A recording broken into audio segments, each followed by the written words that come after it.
Welcome to episode 1 of our 2015 adventure holiday. We hope you can come along with us to enjoy our holiday from the comfort of your own electronic window and view some of the 13,000 photos that we took.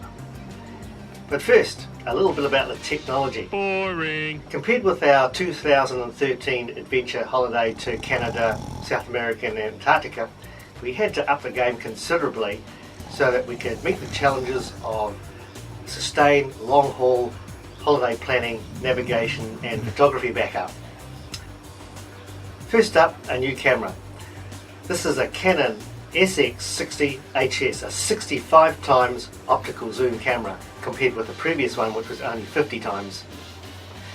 It's this sort of technology that allows you to get really close up to scenes for which would not normally be possible.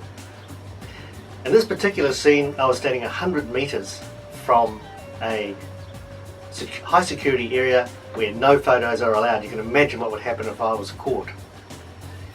Well, how about this other scene where I was filming and the subject had no idea I was taking these shots.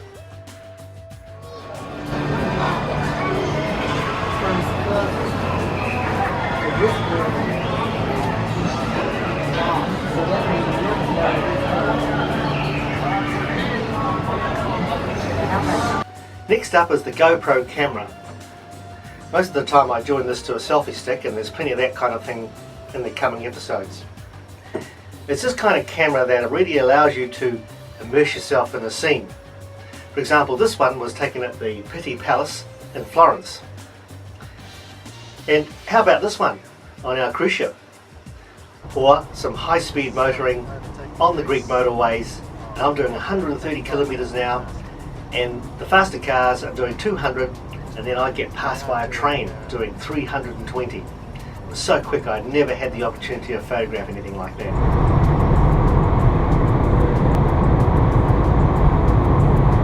We are doing 130.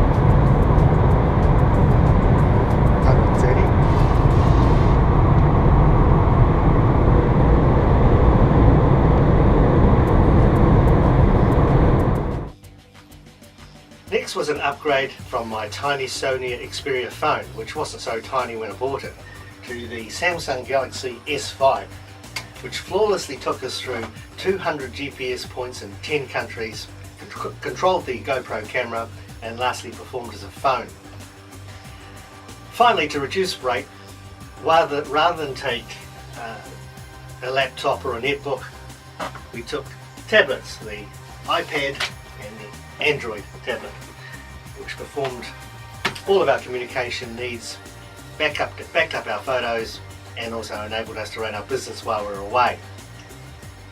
A question we're often asked is, what was the highlight of our trip? Well, unfortunately we didn't have any. Instead we have objectives, and for Lillian the objectives of our adventure holiday were to see her brother in Scotland, to visit the Louvre in Paris, to visit Versailles in Paris, to have a cup of coffee in a sidewalk cafe in Paris, to visit the Uffizi Museum in Florence, to visit the Accademia Gallery in Florence, to go to Carthage, and finally to revisit Rome. And for me, as you can imagine, the objectives were totally different.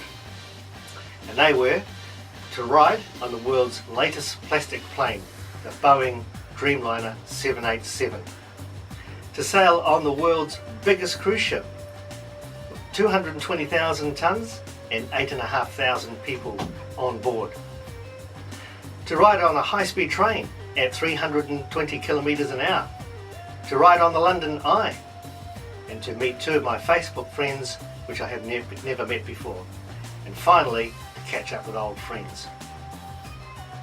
The 2013 trip, 2 years in the planning, almost never happened.